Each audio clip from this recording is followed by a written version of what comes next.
தமிழக வெற்றிக் கழகத்தினுடைய தலைவர் விஜய் முதல் முறையாக சட்டசபை தேர்தலை சந்திக்கின்றார். எந்த ஒரு கட்சியுடனும் கூட்டணி அமைக்காமல் அனைத்து தொகுதிகளிலும் தனித்து களமிறங்கி இருக்கின்றார்.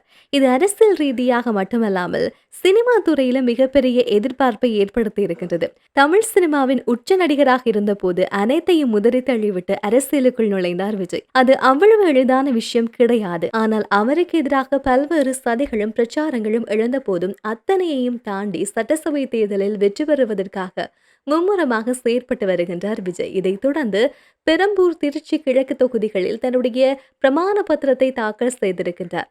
குறிப்பிட்ட இடங்களில் தனது பிரச்சார பணிகளையும் மேற்கொண்டு வருகின்றார். இந்த நிலையில் விஜய் தனது பிரச்சார நடவடிக்கைகளை மேற்கொள்ளும் கேரவன் குறித்து தகவல் ஒன்றும் வெளியாகி இருக்கிறது. விஜயின் பிரச்சார கேரவன் அவர் பெயரிலேயே வாங்கப்பட்டிருக்கிறது. அந்த கேரவனினுடைய மதிப்பு மட்டும் 6,25,00,000 என்று சொல்லப்படுகின்றது. மேலும் கேரவனுடன் சேர்ந்து விஜயின் மொத்த அசையா சொத்துக்களுடைய மதிப்பு 410 கோடி என்று பிரமாண பத்திரத்தில் தாக்கல் செய்யப்பட்டிருப்பதாக தகவல்கள் வெளியாகி இருக்கின்றது. இந்த தகவல்கள் தற்போது சமூக வலைதளங்களில் பரவலாக பேசப்பட்டு வருகின்றது. விஜயின் சொத்து மதிப்பு குறித்து இந்த தகவல் ரசிகர்களுக்கும் அரசியல் வட்டாரங்களுக்கும் மிகுந்த ஆர்வத்தை ஏற்படுத்தி இருக்கின்றது.